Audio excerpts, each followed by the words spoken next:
Hello बच्चों, आज का हमारा टॉपिक है वर्ण विचार। ठीक है, उसको शुरू करने से पहले आप प्लीज़ पहले मेरी वीडियो को लाइक कर दीजिए, शेयर कर दीजिए और मेरा चैनल सब्सक्राइब कर दीजिए for more informative videos. Okay, so let's begin. आज का हमारा टॉपिक वर्ण विचार है। तो मेरी जो लास्ट हिंदी की वीडियो थी भाषा, लिपि और व्याकरण, उसमें मैंने आपको व्याकरण के 3 अंग बताए थे। ठीक है, पहला अंग था हमारा वर्ण विचार, दूसरा हमारा शब्द विचार और तीसरा था हमारा वाक्य विचार। ठीक है, उसी में से आज हम व्याकरण का पहला अंग पढ़ेंगे जो है हमारा वर्ण विचार। ठीक है, तो अभी वर्ण विचार क्या होता है? तो वर्ण क्या होता है हमारा? वर्ण मीन्स अगर हम इंग्लिश में देखें उसको तो हम लेटर बोलते हैं। ठीक है, द अल्फाबेट्स। तो जो वर्ण है हमारा, वो हमारा भाषा जो होती है, जो हमने भाषा पढ़ी है, उस भाषा की सबसे छोटी इकाई होती है। ठीक है, उसको हम वर्ण बोलते हैं। अभी जो छोटी इकाई होती है से आप समझना नहीं, मतलब समझ नहीं पाओगे इतने अच्छे से, तो मैं उसको थोड़ा सा आपको करके दिखाती हूँ ताकि आप उसको समझ पाओ मैं क्या कह रही हूँ। ठीक है, सो जैसे मैं आपको एक सेंटेंस लिख के दिखाती हूँ कि मुझे खाना चाहिए। ठीक है, तो भाषा की सबसे छोटी इकाई वर्ण होती है। उससे क्या मतलब था मेरा? जैसे मैं इसका सिर्फ एक ही शब्द ले लेती हूँ, मुझे। ठीक है, उसमें जो आपका एक लेटर है दैट इज म, है ना, म। इसको हम लिखते हैं इस तरह से, म के नीचे ये डैश, इसको हम हिंदी में हलन बोलते हैं। इसका क्या मतलब होता है कि जो आपका व्यंजन है, जो आपका लेटर है, कॉन्सोनेंट बेसिकली जो आपका है वो आधा है। ठीक है, इसका मतलब है ये आधा म है। हाँ, तो इसको हम लिखते हैं म, और जो हमारी इसके साथ मात्रा आ रही होती है जैसे छोटी ऊ, प्लस नेक्स्ट लेटर हमारा ज है और झ में अ, फिर आपका ए।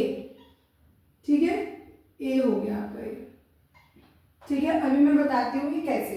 तो अब आप एक बात बताओ, जो आपका म है, ऊ है या झ है या अ है या ए है, इसको हम आगे नहीं खोल सकते। ठीक है, ये जो आपका म हलन है, इसको हम आगे नहीं खोल सकते। तो वर्ण क्या है? वर्ण हमारा वो है जिसके आगे और कुछ नहीं खोल सकते, सबसे छोटी वैल्यू। सही है, भाषा की सबसे छोटी वैल्यू, उसके आगे आप उसको नहीं, फर्दर नहीं उसको खोल सकते हो। तो ये हमारा, इससे मैं आपको ये बताना चाह रही थी। अभी इस चीज़ से बिल्कुल भी कंफ्यूज नहीं होना, ये चीज़ मैं आपको इसी वीडियो में ज़रूर सिखाऊंगी। ठीक है, तो मैं जो आपको बताना चाह रही थी बस वही बताना चाह रही थी कि जो छोटी इकाई हम हर जगह पढ़ते हैं ना कि भाषा की सबसे छोटी इकाई वर्ण होती है, तो ये छोटी इकाई होती है ना, इसका क्या मतलब होता है? इसका मतलब बस यही होता है कि सबसे स्मॉल वैल्यू आप कह सकते हो। ठीक है, उसके आगे हम उसको संधि विच्छेद नहीं कर सकते, उसको और नहीं खोल सकते, वर्ण विच्छेद जिसे हम कहते हैं। ठीक है, वो हम नहीं कर सकते। तो ये हमारा वो हो गया। ओके, अभी हम ये पढ़ते हैं कि जो हमारी वर्णमाला होती है हिंदी में, ठीक है, अब ये ना हर भाषा की अपनी अपनी वर्णमाला होती है सबसे पहले। ठीक है, तो जो हमारी हिंदी की वर्णमाला है वो है क्या? ठीक है, तो वर्णमाला किसे कहते हैं? वर्णमाला कुछ नहीं होता है, वर्णमाला सिर्फ एक आपका नियमित रूप समझ लो आप, एक निश्चित रूप समझ लो जिसमें आपके वर्णों को लिखा जाता है। जैसे एक फॉर्मेट मान लो कि क है तो क के बाद ख ही आएगा, अ है तो अ के बाद आ ही आएगा, अ के बाद ई नहीं आएगा। ठीक है, तो जो आपके निश्चित रूप है ना वर्णों के, व्यंजन के, वो हमारी क्या होती है? वो हमारी वर्णमाला होती है। ठीक है, इसमें आपके 2 प्रकार के होते हैं, एक होता है हमारा स्वर और एक होता है हमारा व्यंजन। सही है, अब इसको इंग्लिश में आप कह दो वॉवल्स जो हम पढ़ते हैं, और ये हो गए आपके कॉन्सोनेंट्स। तो जो स्वर है हमारे वो क्या होता है? तो ये तो सबको पता होगा ना कि स्वर तो आ ई ऊ ये सब जो है हमारे वो स्वर है।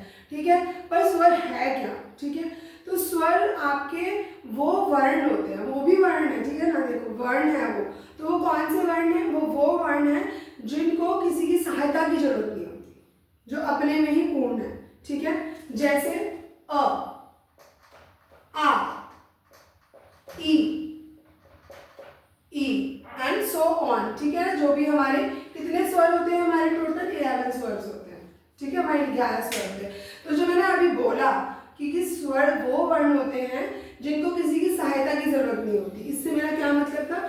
इससे मेरा ये मतलब था कि स्वर जो है कोई अक्षर बनाने के लिए स्वर को दूसरे स्वर की जरूरत नहीं पड़ती, ठीक है। स्वर अपने में ही संपूर्ण होता है, ठीक है। पर अगर मैं व्यंजन की बात करूं तो व्यंजन क्या होते हैं? व्यंजन हमारे वो वर्ण होते हैं जो बिना स्वर के हम लिख ही नहीं सकते, जिन्हें हमेशा स्वर की सहायता चाहिए एक शब्द बनाने के लिए। जैसे अगर मैं कहूँ कि एक व्यंजन है क, तो आप कहोगे मैम ये तो क है, इसमें स्वर कहाँ है ना। पर हर व्यंजन में किसका स्वर होता है? हर व्यंजन में अ का स्वर होता है। क में साउंड आ रहा है ना आपको, अ। बाद में मैं आपको कोई व्यंजन बोल के दिखाती हूँ, अब नोट करो आपको किसका साउंड आएगा लास्ट में? अ का साउंड आएगा। क, ख, ग, घ, च, प, ठीक है। तो हर जगह आपको क्या आ रहा है? आपको अ का साउंड आ रहा है, ठीक है। तो हर व्यंजन बिना स्वर के बन ही नहीं सकता, ठीक है। तो अगर ये क है तो जो मैंने अभी करके दिखाया था आपको, उसका हम विच्छेद करते हैं। विच्छेद मतलब उसको ब्रेकअप करके दिखाते हैं। तो अगर मैं क का ब्रेकअप करूं, वर्ण ब्रेकअप करूं, वर्ण विच्छेद करूं, तो मैं इसको लिखूंगी मतलब ये। इसका मतलब क्या हुआ? इसका मतलब ये हुआ कि मैं बता रही हूं कि जो आपका व्यंजन है उसके साथ कौन सा स्वर है, ठीक है। तो जब हम वर्ण विच्छेद करते हैं तो उसमें हम ये बताते हैं कि जो भी हमारा शब्द है उसमें व्यंजन के साथ कौन सा स्वर जुड़ा हुआ है, ये हमारा वर्ण विच्छेद होता है, ठीक है।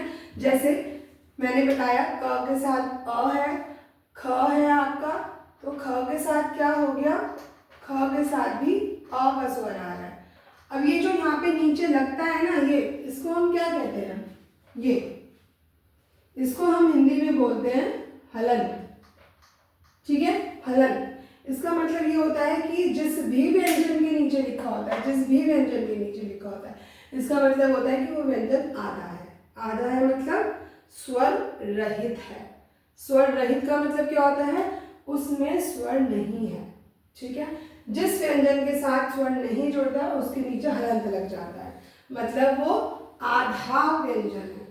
जैसे आप ये लिखते हो ना, आधा न, आधा प, आधा त, ऐसे बनाते हैं ना, तो ये जो आपका आधा न है इसको हम ऐसे भी लिख सकते हैं, ठीक है। इसका मतलब क्या हो गया कि ये आधा न है, और आधा व्यंजन स्वर रहित होता है, वो स्वर नहीं होता उसमें। तो ये हमारे होते हैं वर्णमाला। तो वर्णमाला में क्या होता है? वर्णमाला में दो होते हैं हमारे वर्ण, वो एक होता है हमारे स्वर, दूसरे होते हैं हमारे व्यंजन, ठीक है। तो जो हमारे स्वर हैं वो टोटल 11 स्वर हैं, और जो हमारे व्यंजन हैं वो टोटल 33 व्यंजन हैं, ठीक है। सो अभी हम पढ़ेंगे स्वर के भेद। तो स्वर क्या होता है ये आप समझ गए। स्वर के भेद, स्वर के कितने भेद होते हैं हमारे? स्वर के हमारे 3 भेद होते हैं, ठीक है।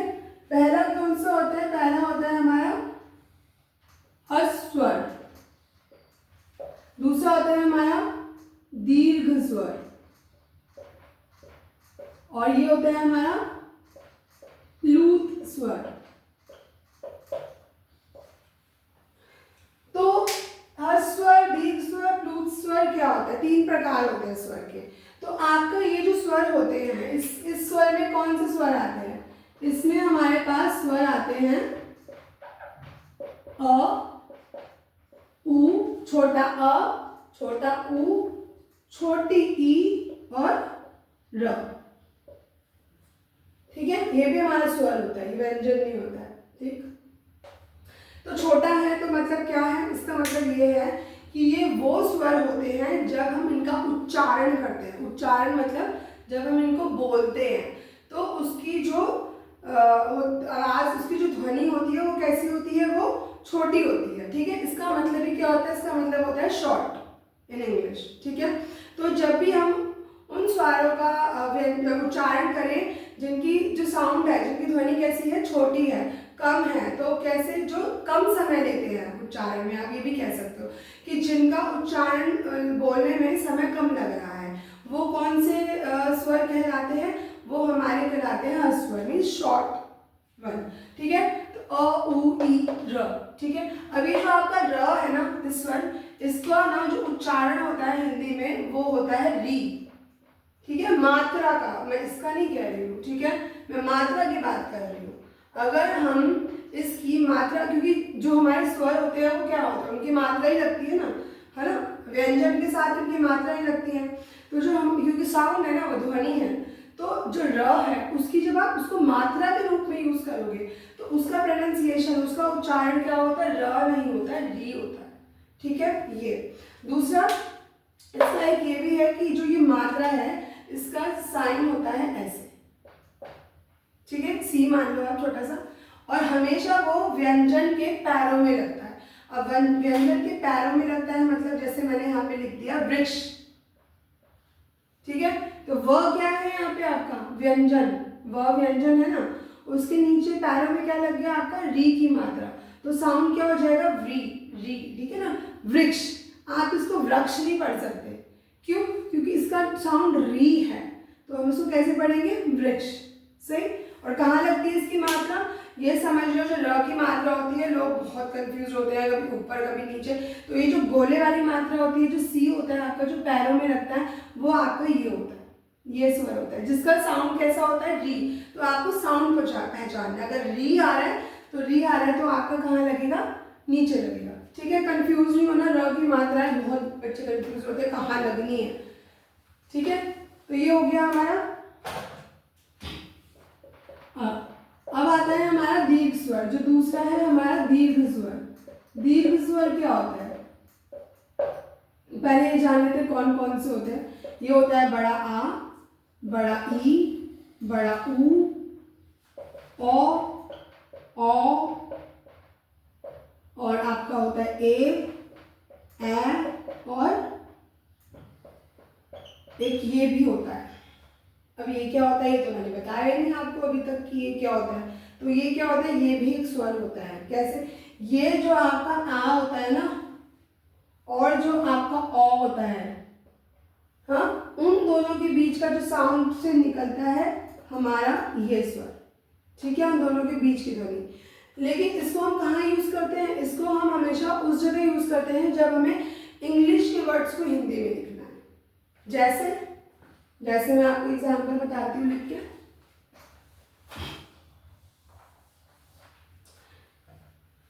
जैसे आपका हो गया, अब डॉक्टर लिखते हैं ना, डॉक्टर, तो डॉक्टर को कैसे लिखते हैं, मैं बताऊं, आधे से ज्यादा बच्चे कैसे लिखते हैं, doctor, which is totally wrong. फिर यहाँ पे क्योंकि डॉक्टर क्या है, इंग्लिश वर्ड है, ठीक है, तो अब हमारा वो स्वर काम आएगा, विच इज दिस, आपका ये, ठीक है। डॉक्टर हो गया, और आप ले लो बैट हो गया आपका, बॉल हो गया आपका, ये सब आपके इंग्लिश वर्ड है। जो हम हिंदी में अगर लिख रहे हैं तो हम वो स्वर लगाएंगे जो आपकी आ और ओ के बीच की ध्वनि है, ठीक है। तो ये हम पढ़ रहे थे दीर्घ स्वर। तो दीर्घ स्वर क्या होते हैं, तो दीर्घ स्वर हमारे वो स्वर होते हैं जो हमारे बोलने में, जो हमारे उच्चारण में, इससे हमें पहले वाले स्वर से 2 गुना शब्द लगाए, ठीक है। अगर हमारा पहले वाला अ था तो दूसरा वाला हमारा आ है, तो जब हम अ बोल रहे हैं तो कम समय लग रहा है, पर जब आ बोल रहे हैं तो थोड़ा डबल समय जाएगा ना, समय थोड़ा उससे ज़्यादा लगेगा, ठीक है। तो जब हमारा हस्त स्वर हमारा उसके उच्चारण स्वरों का उच्चारण में डबल टाइम लगे, 2 गुना समय लगे, वो हमारा आता है दीर्घ स्वर के अंदर, ठीक है। आ, ई, उ, ओ, ए, औ, आ, ठीक है। तो ये क्या हो गया आपके, ये सब आपके सारे दीर्घ स्वर हो गए, ठीक है। जैसे इसका आप एग्जाम्पल ले लो, अगर मैं बोलूं आज्ञा, आज्ञा, ठीक है, आज्ञा, और मैं बोलूं कमल, तो कमल बोलने में जल्दी बोला जाएगा, आज्ञा में उससे मेरा समय थोड़ा ज्यादा ही लगेगा। तो ये होता है हमारा दीर्घ स्वर और हमारे हस्त स्वर। अब हमारा आता है प्लूत, प्लूत स्वर।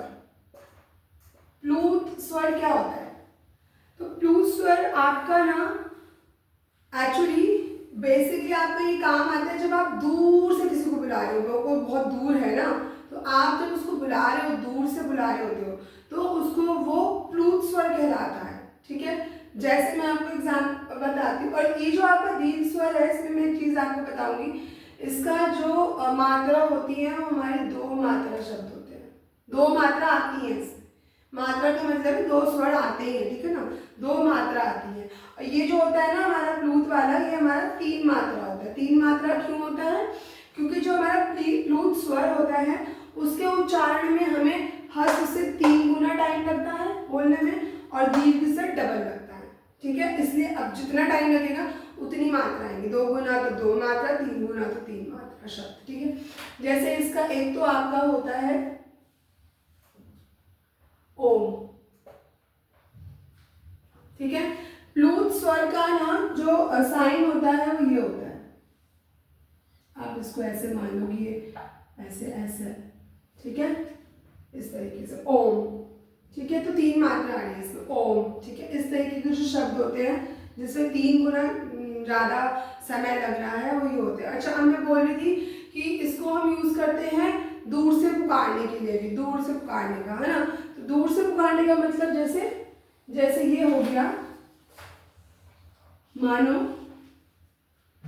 कि राम है, राम वो थोड़ा दूर है तो मुझे उसको बोलना है राम, तो मैं कैसे बोलूँगी? दूर से पुकारने में ना थोड़ा स्वर बढ़ाऊंगी राम, है ना। तो ये जो हमारा हो जाता है ये हमारा, इसको हम इस तरह लिखते हैं। ये जो आपका क्या हो गया, इसका मतलब हो गया कि आप उसको पुकार रहे हो। क्यों? ये प्लूत स्वर का क्या होता है? चिन्ह, ठीक है। इसका मतलब क्या हो गया? इसका मतलब ये हो गया अगर ये लगा हुआ है तो इसका मतलब हो गया कि आप पुकार रहे हो, ठीक है। तो ये हमारा प्लूत स्वर हो गया। तो आपने कौन से पढ़े? हस्वर, दीर्घ स्वर, प्लूत स्वर। हस्वर वो स्वर जो जिनके उच्चारण में समय कम लगता है। दीर्घ स्वर हमारे वो होते हैं जिनके उच्चारण में हस्वर से 2 गुना समय लगता है और जिनकी मात्रा 2 होती है। और हमारा प्लूत स्वर क्या होता है? प्लूत स्वर हमारा वो होता है जिनके उच्चारण में दीर्घ स्वर से 2 गुना वक्त लगता है और इसकी मात्रा कितनी होती है? 3 होती है, और हस्वर से 3 गुना लगता है। ओके, अभी हमारा जो नेक्स्ट है पॉइंट वो क्या है? हमारे स्वर के मात्रा चिन्ह, ठीक है। स्वर के मात्रा चिन्ह मतलब जैसे मैंने आपको बताया कि हमारे जो स्वर हैं, अगर हम स्वर को स्वर की तरह यूज कर रहे हैं, ठीक है, तो उनका चिन्ह नहीं बदलता। जैसे अगर अ है, अ को मैं अ की तरह ही यूज करूंगी ना, उसको किस रूप, क्या रूप दूंगी? उसको तो रूप देने की जरूरत ही नहीं। क्यों? क्योंकि उसको तो किसी की सहायता की जरूरत नहीं है। जब उसको किसी की सहायता की जरूरत नहीं तो उसको फॉर्म चेंज करने की क्या जरूरत है? आ है, ई है, तो ये क्या है? ये जो स्वर होते हैं इनको किसी की सहायता की जरूरत नहीं होती, इसीलिए इनका चिन्ह नहीं बदलता। अगर ये स्वर की तरह ही काम आ रहे हैं, ऐसे स्वर ही यूज हो रहे हैं। पर अगर अब हम व्यंजन की बात करें तो इनका रूप बदल जाता है। कैसे बदल जाता है? जैसे ये अ था, अब मैंने इसको व्यंजन के साथ लिख दिया। कहाँ है अ दिख रहा है? नहीं दिख रहा ना, रूप बदल गया उसका। कैसे बदल गया? क के साथ अ जुड़ा हुआ है पर वो दिख नहीं रहा, है ना। अब जैसे हमारा आ है तो स्वर तो आ ही था, सब पहचान सकते हैं कि आ ऐसा ही होता है। पर अगर मैं यहाँ पे का लिख दूँ तो कहाँ ढूंढेंगे सब? आ कहाँ गया? तो आ यही है पर उसका रूप बदल गया, ठीक है। तो ये होता है हमारा स्वर के चिन्ह, ठीक है, स्वर की मात्रा के चिन्ह। तो हमारी मात्रा जो होती है ना, जब हमारे स्वर मात्रा में बदल जाते हैं व्यंजन के साथ तो उनका रूप बदल जाता है, समझे। जैसे बड़ी ई थी, उसको मैंने लिख दिया यहाँ पे की, तो मात्रा अभी भी वही है व्यंजन के साथ पर रूप बदल गया, स्वर का रूप बदल गया। ये आपकी मात्रा है। आप ये मानो कि ये आपकी मात्रा है तो ये आपका स्वर रूप है, ठीक है। व्यंजन के साथ स्वर लगता है बट किस चीज में लगता है? मात्रा के रूप में लगता है। हमेशा ये याद रखो, व्यंजन के साथ स्वर मात्रा के रूप में लगता है, ठीक है। जैसे अगर मैं बताऊंगी आपका अ है, आ है, ई है, ई, उ, ए, ठीक है, और र हो गया, और आपका ओ, ओ। ठीक है, इतना लिखते हैं। तो जब आपका अ था तो हमने पढ़ा कि अ की तो कोई मात्रा ही नहीं थी, कि मात्रा थी क के साथ कोई मात्रा दिख रही है क्या आपको?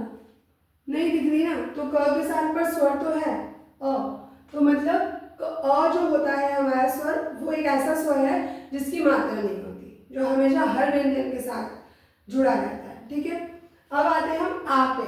तो आ की जो मात्रा होती है उसका साइन कैसा होता है? उसका साइन ऐसा होता है। ठीक है, अगर वो व्यंजन के साथ लग जाएगा तो क्या बन जाएगा? का बन जाएगा। इसी तरीके से जो आपकी ई होती है, छोटी ई, उसका साइन कैसा होता है? ऐसा होता है। अगर मात्रा होती है ऐसे, अगर वो क के साथ जुड़ जाएगी, व्यंजन के साथ जुड़ जाएगी तो ऐसा रूप ले लेगी। ठीक है, स्वर। इस स्वर का आपका कैसा मात्रा लगाते हैं? ऐसे लगाते हैं। अगर हम इसको क व्यंजन के साथ जोड़ देंगे तो की हो जाएगा, मात्रा ले लेगी, स्वर मात्रा ले लेगी। ऊ कैसे लगाते हैं? ऐसे लगाते हैं। छोटे ऊ की स्वर की मात्रा ये होती है। अगर हम इसको व्यंजन के साथ लगा दें तो ये बन जाएगी, रूप बदल गया। बड़े ऊ की ये होती है, अगेन आपने उसको व्यंजन के साथ लगाया तो उसने अपना रूप बदल लिया। ए की क्या होती है? ए की आपकी ये होती है, इसके साथ के के साथ लगा, क के साथ लगा दिया तो के बन गया। तो इसी तरीके से मात्रा स्वर जो है व्यंजन के साथ लग के अपनी मात्रा का रूप ले लेता है। बस एक आपका अ ऐसा व्यंजन स्वर है जिसकी मात्रा नहीं होती है। ठीक है, ये बात समझ आ गई ना कि जो स्वर स्वर है वो तो स्वर की तरह ही रहेगा, उसमें उसका कोई चिन्ह नहीं बदलता, और अगर वो व्यंजन के साथ जुड़ जाता है तो उसका रूप बदल जाता है। ठीक है, अब एक आता है आपका अयोगवाह। अयोगवाह, तो अयोगवाह क्या है आपका? अयोगवाह आपका एक तो ये होता है और एक आपका ये होता है। तो इसको क्या बोलते हैं हम? जो आपका ये अंग है ये क्या है आपका? इसको बोलते हैं हम अनुस्वार। ठीक है, और जो आपका ये दो डॉट्स होती है पीछे, इसको हम बोलते हैं विसर्ग। ठीक है,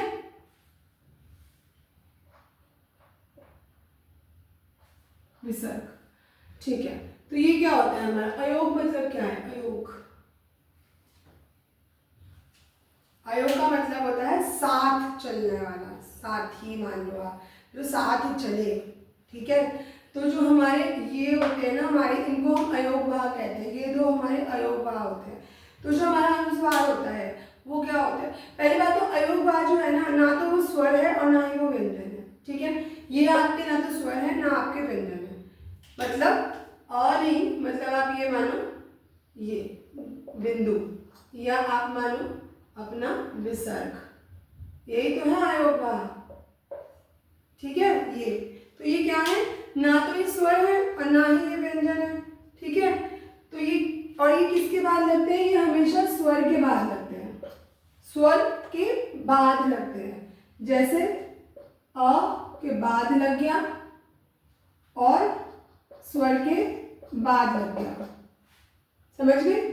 स्वर के जो बाद में लगते हैं और जो स्वर भी नहीं होते हैं और जो व्यंजन भी नहीं होते हैं, उनको हम क्या कहते हैं? अयोगवाह। जैसे मैंने कहा अभी, जो साथ चलते हैं, तो जो स्वर के साथ चल रहे हैं, ठीक है, बाद में, बट वो अपने आप में ना तो स्वर है और ना ही वो अपने आप में व्यंजन है। ठीक है, अब जैसे मैं इसका एग्जाम्पल दूँ आपको, इसका जो उच्चारण होता है ना, इसका उच्चारण हमेशा नाक से होता है, और ये जो आपका बिंदु होता है ऊपर बिंदु, उसका ध्वनि कैसी होती है? उसकी ध्वनि होती है न की। ठीक है, इस बिंदु की ध्वनि तो न की होती है, और इसका जब हम उच्चारण करेंगे तो हमारे हमेशा कहाँ से उसकी आवाज आती है? उसकी आवाज हमारी नाक से आती है। जैसे अंग, अंगूर, कंठ। ठीक है, ये हमारा हो गया। अगर हम इसकी बात करें, अपने विसर्ग की बात करें, तो इसका जो साउंड होता है वो कैसा आता है? उसकी ध्वनि होती है ह। ठीक है, उसकी ध्वनि ह होती है।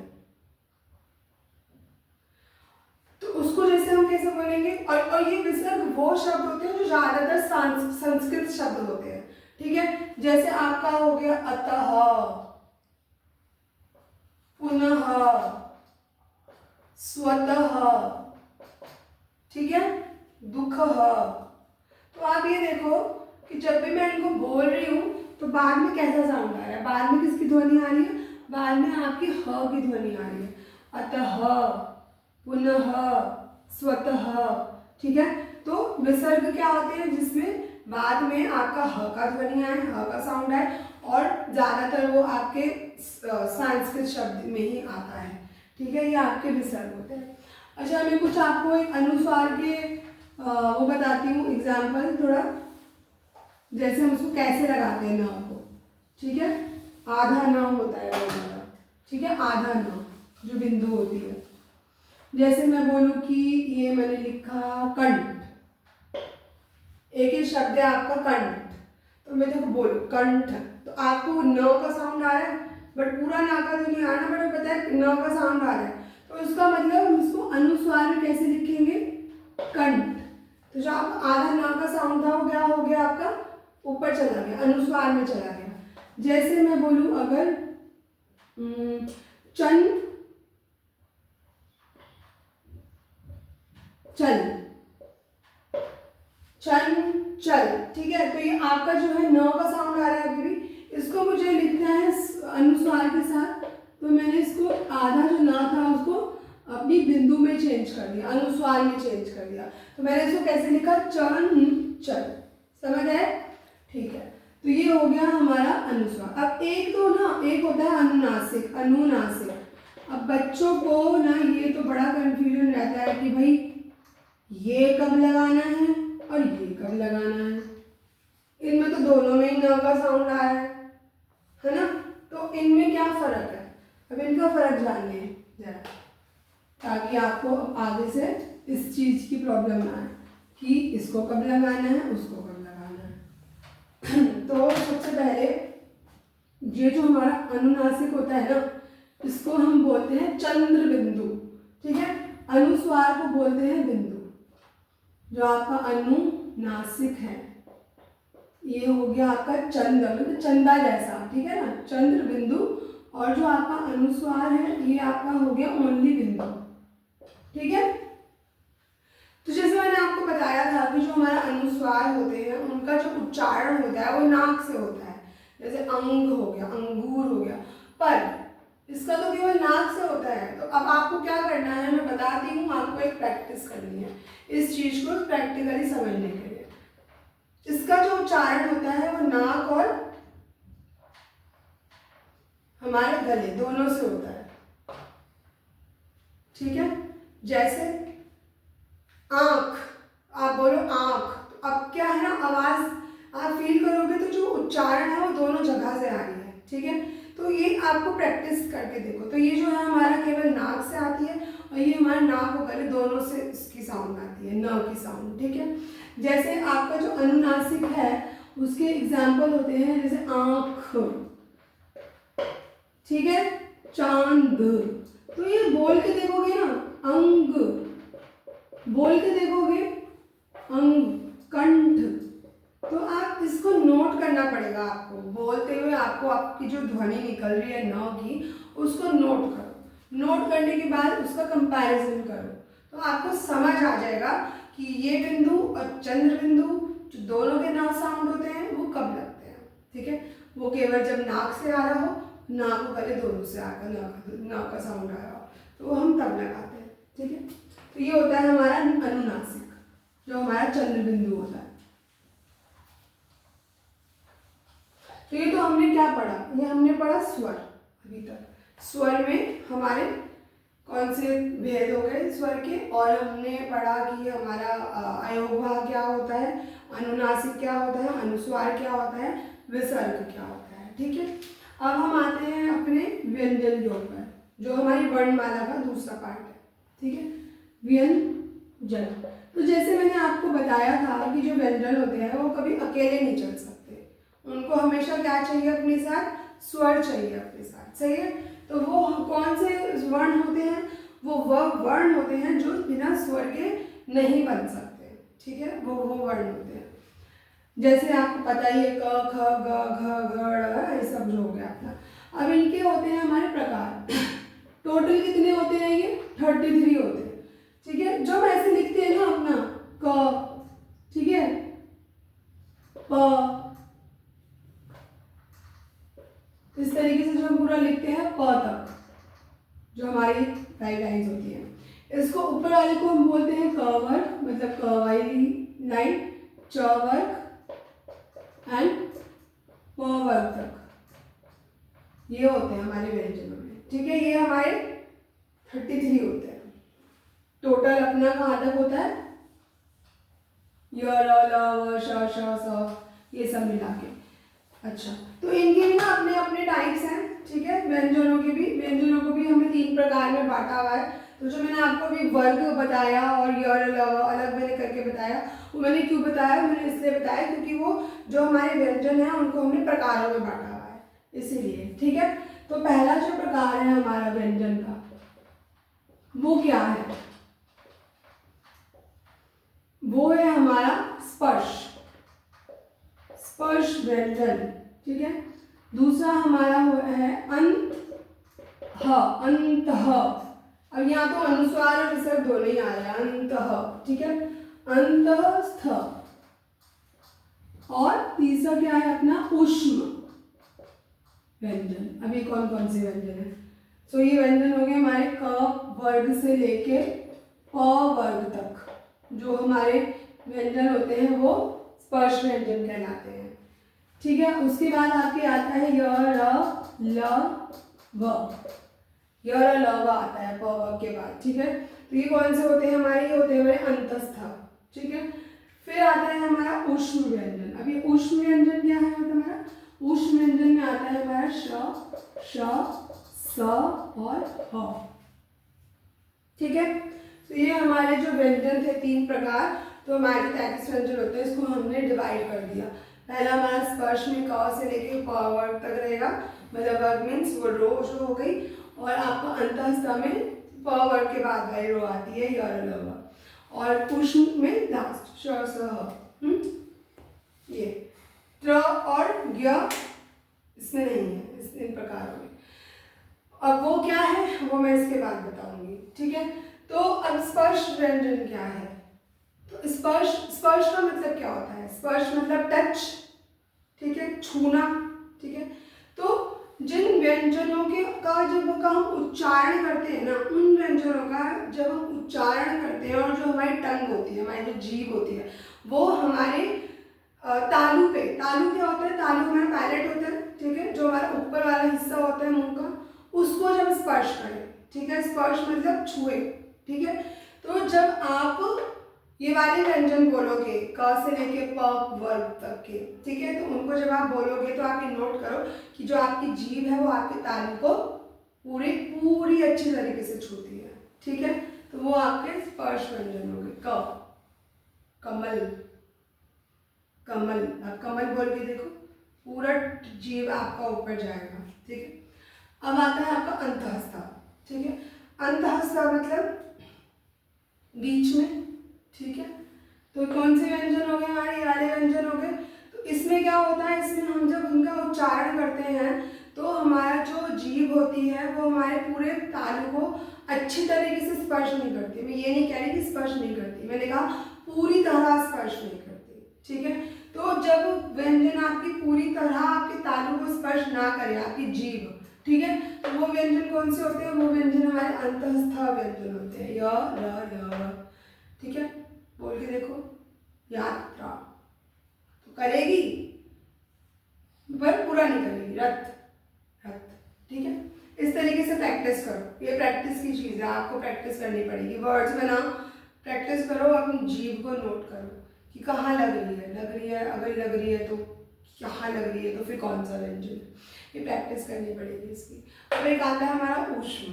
तो ऊष्म का मतलब क्या होता है, अगर हम जनरल मतलब देखें ऊष्म मतलब, तो ऊष्म का मतलब होता है गर्मी, गर्म, ठीक है, हीट, ठीक है। तो ये हमारे कौन से व्यंजन होते हैं, अब ये गर्म व्यंजन नहीं होते, इनको छूने से हाथ नहीं जलेगा, हीट नहीं प्रोड्यूस करते।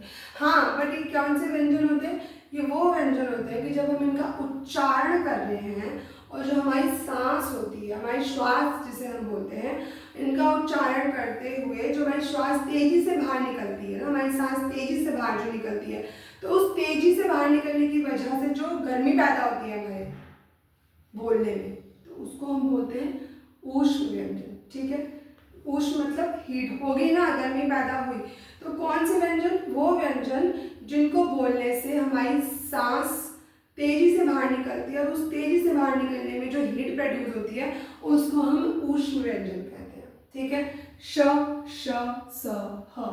जैसे मैं बोलूं शत्रु, षटकोण, साहस। ठीक है, तो ये वो व्यंजन कहलाते हैं। एक बार दोबारा बताती हूँ। स्पर्श व्यंजन, स्पर्श व्यंजन वो व्यंजन होते हैं जिसमें हमारी जीभ जो है हमारी तालु को पूरी अच्छी तरह स्पर्श कर ले। ठीक है, बोलते हुए उच्चारण में। अंधस्थ वो व्यंजन हो गए जो आपके उच्चारण में करते समय पूरी तरह आपकी जीभ जो है आपकी तालु को स्पर्श नहीं करेगी। ऊष्म वो हो जाते हैं जब हम उन व्यंजन का उच्चारण करते हैं जिनको बोलते हुए हमारी जो श्वास होती है, हमारी जो सांस होती है, जब वो तेजी से बाहर निकलती है तो वो एक ऊष्म पैदा करती है, एक हीट प्रोड्यूस करती है। वो व्यंजन हमारे क्या हो गए? वो हमारे ऊष्म व्यंजन हो गए। ठीक है, तो ये हमारे 3 प्रकार के व्यंजन हो गए। अब आप सिर्फ यही नहीं है हमारे व्यंजन, इनके अलावा भी कुछ व्यंजन है। ठीक है ना, क्योंकि हमारी वर्णमाला ह तक तो नहीं होती ना बस। ठीक है, इसके आगे भी होती है। तो वो कौन से व्यंजन है फिर? वो भी है व्यंजन। वो व्यंजन है आपका सबसे पहला संयुक्त। संयुक्त, संयुक्त मतलब, संयुक्त का मतलब ये होता है आपका कि जब आपके 2 व्यंजन मिल जाएं और एक व्यंजन बना दें, उन व्यंजनों को हम कहते हैं संयुक्त व्यंजन। जैसे आपका श्र, तो अभी श्र बोलो, आपको 2 साउंड नहीं आ रहे, श और र, श्र, है ना? तो एक ही व्यंजन था बट मुझे सिर्फ साउंड आ रहा है एक तो श का और एक साउंड आ रहा है र का। अगर मैं बोलूं ज्ञ, तो वैसे तो ये व्यंजन ज्ञ है ना, ज्ञ से ज्ञानी, तो पर साउंड कैसे आ रहा है मुझे? ज्ञ। तो मुझे ऐसा लग रहा है कि मैं ग का उच्चारण भी कर रही हूँ और य का भी कर रही हूँ। तो आपके 2 साउंड हो गए, 2 व्यंजन पता लग रहे हैं आपको, ग और य। ठीक है, इसी तरीके से एक आपका क्ष होता है, ये किसका साउंड होता है? श और क का। इसी तरीके से जो भी आपके संयुक्त व्यंजन है तो वो ये होते हैं। तो संयुक्त व्यंजन क्या होते हैं आपके? संयुक्त व्यंजन आपके वो व्यंजन होते हैं जो 2 व्यंजन को मिलके एक बनते हैं। ठीक है, जिसमें आपके 2 व्यंजन का उच्चारण का ध्वनि का साउंड आ रहा होता है। ये आपके हो गए संयुक्त व्यंजन। ठीक है, फिर इसके बाद एक आपका आता है द्वित, द्वित व्यंजन। हिंदी के ना वर्ड्स ऐसे ही है अच्छे से। द्वित व्यंजन, द्वित से समझ आ रहा है ना, कोई भी चीज 2 बार यूज हुई है, 2 ही, द्वित 2 टाइम्स। ठीक है, इसका मतलब ये है। अब कोई भी चीज द्वैत या 2 बार यूज हो रही है तो एक ही होगी ना, मतलब एक चीज एक बार, दूसरी चीज दूसरी बार यूज हो रही है तो 2 बार तो यूज नहीं हो सकती। तो वो व्यंजन जो 2 बार यूज होते हैं, ठीक है, पर एक बार होते हैं स्वर रहित और उसका दूसरा व्यंजन लगता है स्वर सहित। तो स्वर रहित मतलब मैंने बताया था आपको, या तो आप नीचे हलंत लगा दो या आप उसको आधा व्यंजन कर दो, क्योंकि जो स्वर रहित होता है उसका मतलब आधा व्यंजन होता है। ठीक है, तो इसका मतलब क्या हो गया आपका? आधा व्यंजन, स्वर रहित व्यंजन और स्वर सहित व्यंजन से जो शब्द बनते हैं उनको हम क्या कहते हैं? उनको हम बोलते हैं द्वैत व्यंजन बोलते हैं उन व्यंजन को। जैसे मैं एग्जाम्पल बताती हूँ आपको कि मैं क्या कहना चाह रही हूँ। जैसे मैं कहना चाह रही हूँ पक्का, तो इसमें 2 बार यूज हो रहा है, पर पहले कैसे यूज हो रहा है? पहले यूज हो रहा है स्वर रहित मीन्स आधा क, और दूसरी बार यूज हो रहा है स्वर सहित। इसमें स्वर कहाँ है? स्वर है इसमें आ की मात्रा। ठीक है, तो पहला स्वर रहित, दूसरा स्वर सहित, रिपीटिशन ऑफ द सेम व्यंजन in the different forms is your द्वैत व्यंजन। ठीक है, लाइक पक्का हो गया, आपका पत्ता हो गया, सच्चा हो गया, इस तरीके के आपके जो एग्जाम्पल्स होते हैं। सेम व्यंजन रहेंगे बट अपने आधे और पूरे रूप में, वो होते हैं हमारे द्वैत व्यंजन। इसके बाद एक आता है हमारा संयुक्ताक्षर। संयुक्ताक्षर व्यंजन, ये कौन से व्यंजन होते हैं? तो ये हमारे वो व्यंजन होते हैं, जैसे मैंने आपको बताया द्वित्व में कि एक स्वर रहित होता है, एक स्वर सहित होता है, ठीक है, पर वो दोनों सेम व्यंजन होते हैं। इसी तरह इसमें एक स्वर रहित होता है और दूसरा स्वर सहित होता है, बट वो दोनों व्यंजन अलग अलग होते हैं, एक नहीं होते हैं, ठीक है। जैसे एग्जाम्पल से समझाती हूँ। जैसे आपका है ये अच्छा, तो जो पहला है वो क्या है? वो स्वर रहित है, ठीक है, आधा व्यंजन है, इसमें कोई स्वर नहीं है आपका। दूसरा क्या है? व्यंजन स्वर के साथ है। कौन सा स्वर है आपका? आ की मात्रा का, ठीक है। तो ये वाले जो शब्द होते हैं आपके, जिसमें आधा व्यंजन और पूरा व्यंजन लगता है स्वर के साथ है, स्वर रहित होता है जो, वो कौन से होते हैं और दोनों व्यंजन अलग होते हैं, वो आपके संयुक्ताक्षर व्यंजन कहलाते हैं, ठीक है। तो हमारा जो व्यंजन है वो क्या हमने पढ़ा है? हमने ये पढ़ा है कि जो व्यंजन होते हैं वो कभी भी अकेले नहीं चल सकते, उनको हमेशा साथ में चलने के लिए स्वर चाहिए, तभी वो व्यंजन बनते हैं, अदरवाइज वो स्वर रहित व्यंजन कहलाते हैं। इनके 3 प्रकार होते हैं हमारे व्यंजन के। वो कौन कौन से प्रकार हमने पढ़े? वो हमने पढ़े स्पर्श, अंतस्थ और अपना ऊष्म, ठीक है। स्पर्श कौन सा हो गया? जिसमें जीभ तालु से टच करती है पूरी तरह, अंतस्थ उसमें पूरी तरह नहीं करती है, ऊष्म में जब बोलते हुए तेजी से जब बोलते हैं हमारा सांस बाहर आता है तो गर्मी पैदा होती है। संयुक्त कौन से हो गए? 2 व्यंजन को मिला के जब एक व्यंजन बनता है वो संयुक्त कहते हैं। द्वैत में हमारा क्या होता है? अच्छा ये देखो जरा, ये द्वैत जो लिखा हुआ है मैंने यहाँ पे, द्वित्व, कौन सा व्यंजन हुआ ये? संयुक्ताक्षर, आधा स्वर रहित व्यंजन, स्वर सहित व्यंजन, आधा त और व, संयुक्ताक्षर तो ये बन गया आपका द्वैत, है ना। तो ये द्वैत हो गया। संयुक्ताक्षर ये होता है स्वर रहित और दूसरा व्यंजन स्वर सहित। तो ये आपका पूरा अपना वर्ण विचार हो गया। वर्ण विचार का पूरा चैप्टर कवर हो गया, जिससे हमें सिर्फ ये पढ़ा है कि वर्णमाला क्या होती है, वर्ण के कौन से भेद होते हैं, स्वर होता है हमारा, व्यंजन होता है। स्वर के प्रकार पढ़ लिए हमने, व्यंजन के प्रकार पढ़ लिए हमने, अनुस्वार अनुनासिक में क्या फर्क होता है, हमारा विसर्ग क्या होता है हमारा, और इनके अलावा हमारे और कौन से प्रकार के व्यंजन होते हैं। हमारी वर्णमाला में क वर्ग से प वर्ग तक होता है आपके, जो मैंने 3 कॉमन आपको प्रकार बताए थे। और जो य से र ल व होता है वो आपका कौन सा वाला होता है? वो आपका किसमें आता है? वो आपका दीर्घ में, उसमें उसके बाद संयुक्त वाला जो होता है, संयुक्त वाला होता है हमारा जो 2 को मिलता है, और ये जो भी मैंने आपको अभी बताया, ठीक है। ये हमने वर्ण विचार पढ़ लिया। अब एक ना 2 मिनट्स का एक एक्सरसाइज करा रही हूँ, ताकि जो मैंने आपको सबसे पहले स्टार्टिंग में बताया था वो आप समझ जाओ कि वो मैंने कैसे लिखा था, जिसे हम बोलते हैं वर्ण विच्छेद, मतलब वर्ण का ब्रेकअप, ठीक है। अब जैसे एक आपका ना सिंपल सा लेते हैं, सबसे पहले सिंपल सा लेते हैं कमल, एक शब्द है, उसको आपको वर्ण विच्छेद करना है। वर्ण मतलब जितने भी वर्ण आ रहे ना इसमें, उनको आपको तोड़ना है अलग अलग, ठीक है। तो सबसे पहला क्या है? सबसे पहला है हमारा क। तो उसको हमें मतलब अलग करने से मेरा मतलब है कि हर व्यंजन में से आपको स्वर हटा के दिखाना है कि कौन सा स्वर यूज हो रहा है। उसको हम कैसे लिखते हैं? अगर मुझे क के साथ अ लगाना है, जैसे मैंने आपको बताया कि हर स्वर के साथ अ तो होता ही है हर व्यंजन के साथ, तो इसको जब मैं अ को बाहर निकाल दूंगी ना, तो ये तो बिना स्वर के हो जाएगा ना। तो बिना स्वर के जब आप व्यंजन लिखोगे तो आप नीचे हलंत लगाओगे। तो ये मैंने खोल दिया। अब म है, म को मैंने कैसे लिखा? वही म और म के साथ साउंड है अ। फिर मैंने लिखा ल को मैंने हटा दिया स्वर, और जो भी स्वर आ रहा है मैंने लिख दिया अ। इसी तरीके से मैं एक मात्रा वाला लेके दिखा देती हूँ।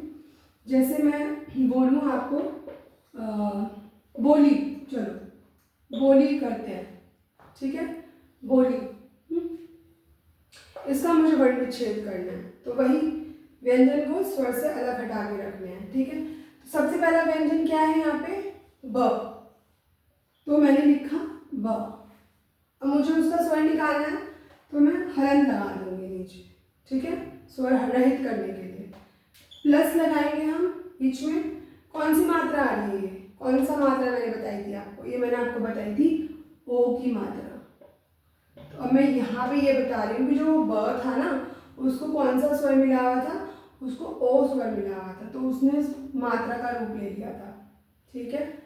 फिर अब मैं बता देती हूँ दूसरा व्यंजन कौन सा है। दूसरा व्यंजन है मेरा ल, ठीक है, मुझे उसका स्वर हटाना है, हलंत लगा दिया नीचे। फिर प्लस लगाएंगे। अब कौन सी मात्रा दिख रही है आपको, आपको दिख रही है बड़ी ई की मात्रा। तो ये जो ल हलंत प्लस ई है, इसका मतलब क्या है, जो ल था ना व्यंजन, उसके साथ कौन सा स्वर था, ई का स्वर था, जिसने अपना मात्रा रूप ले रखा था। तो ये इस तरीके से हम वर्ण विच्छेद करते हैं, ठीक है। आप भी करें, 5-6 वर्ड्स लीजिए रैंडमली, उसका वर्ण विच्छेद कीजिए और देखिए कि आपको समझ में आ रहा है कि नहीं। लेट्स से अगर मैं दे भी दूँ आपको, तो चलो आज हम अपने चैप्टर में से ही ले लेते हैं, ठीक है। तो मैंने आपको जैसे बताया था, ले लो आप संयुक्त ले लो, संयुक्त का भी हो सकता है ना, संयुक्त का करके देखो। अच्छा, तो चलो संयुक्त के मैं ये बताती हूँ कि तो ये ऑलरेडी आधा कहा है, तो यहाँ पे ना ये मत करने बैठना, ये, क्योंकि क के साथ तो ऑलरेडी स्वर है ही नहीं, इसको आप सिर्फ ऐसे लिखोगे। इसका मतलब क्या है, इसका मतलब ये है कि इसके साथ कोई स्वर था ही नहीं, ये आधा ही था। तो मैंने आपको बता दिया करके ऐसे करना है। तो ये आप इसको करो, संयुक्त को करके देखो, ठीक है। आप थोड़ा डिफिकल्ट करके देखो, स्वर को करके देखो, आप अपना प्रकार को करके देखो। इस तरीके से ले लो आप, इस चैप्टर में से जो भी हमने पढ़ा है, इसी में से आप 5-6 वर्ड्स निकाल लो और इनका वर्ण विच्छेद करके देखो, ठीक है। आपसे होता है तो बहुत अच्छी बात है। अगर आपको जरा सा भी कहीं डाउट लगे तो प्लीज़ मेरे से कमेंट में ज़रूर पूछिए। मेरे को क्लास लेने का, मैं अपनी वीडियो की तरह बिल्कुल नहीं लेती, मैं इसको क्लास की तरह ही लेती हूँ, ठीक है। तो अगर आपको कोई भी डाउट हो तो जैसे एक स्टूडेंट मैम के पास आता है वैसे आओ, पूछो, I will definitely clear your doubt, ठीक है। So thank you for this video. Please do share and like and subscribe. Thank you so much.